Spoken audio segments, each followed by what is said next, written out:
എടാ, നീ എന്ന് വാങ്ങി തന്ന ഇയർഫോണില്ലേ, അത് വർക്ക് ചെയ്യുന്നില്ല. ഏ വർക്ക് ചെയ്യണില്ലേ? വർക്ക് ചെയ്യുന്നില്ല. ഞാൻ എൻ്റെ ഫോണിൽ 3-4 വട്ടം നോക്കി, പിന്നെ വേറൊരു ഫോണിലും നോക്കി. ഓ, പണി കിട്ടിയല്ലോ. ആ, അതിനി പോട്ടെ, നമുക്ക് വേറൊന്ന് വാങ്ങിക്കാം. അങ്ങനെ പോട്ടെ എന്ന് പറഞ്ഞാൽ എങ്ങനെയാച്ചാ? നമുക്കിത് കംപ്ലൈൻറ്റ് ചെയ്യാം.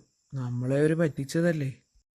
കംപ്ലൈൻ്റ് ഒന്നും ചെയ്യാൻ നിൽക്കണ്ടടാ, അതിനിപ്പോൾ അധികം വിലയൊന്നും വന്നില്ലല്ലോ, വിട്ടേക്ക്. നിസ്സാര വിലയുള്ളൂ എന്ന് പറഞ്ഞിട്ട് നമുക്കിത് വെറുതെ വിടാൻ പറ്റില്ല. അവരിതേപോലെ ഇനിയും ആൾക്കാരെ പറ്റിച്ചാലോ? നമുക്ക് കേസ് കൊടുക്കാന്നേ. ഇനിയിപ്പോൾ കേസ് കൊടുക്കാൻ പോലീസ് സ്റ്റേഷനിലൊക്കെ പോവണ്ടേ? ആഹാ, പോലീസ് സ്റ്റേഷനിലല്ല അച്ഛാ. നമ്മളെന്തെങ്കിലും സാധനം വാങ്ങിച്ച് അതിനെന്തെങ്കിലും പ്രശ്നം വന്നാൽ നമ്മൾ കൺസ്യൂമർ ഫോറത്തിലാണ് കേസ് കൊടുക്കുക. നമ്മളിപ്പോൾ വിലക്കുറവാണെന്ന് പറഞ്ഞിരുന്നാൽ നമ്മുടെ ആ പൈസ പോവുക തന്നെയുള്ളൂ. എത്ര നിസ്സാര പൈസയാണെങ്കിലും അതിന് വിലയുണ്ടല്ലോ അച്ഛാ. നമുക്കതുകൊണ്ട് കേസ് കൊടുക്കുക തന്നെ വേണം. അത് നീ പറഞ്ഞത് തന്നെയാണ് ശരി. എത്ര നിസ്സാര പൈസയാണെങ്കിലും ഒന്നും വെറുതെ കിട്ടുന്നതല്ലല്ലോ.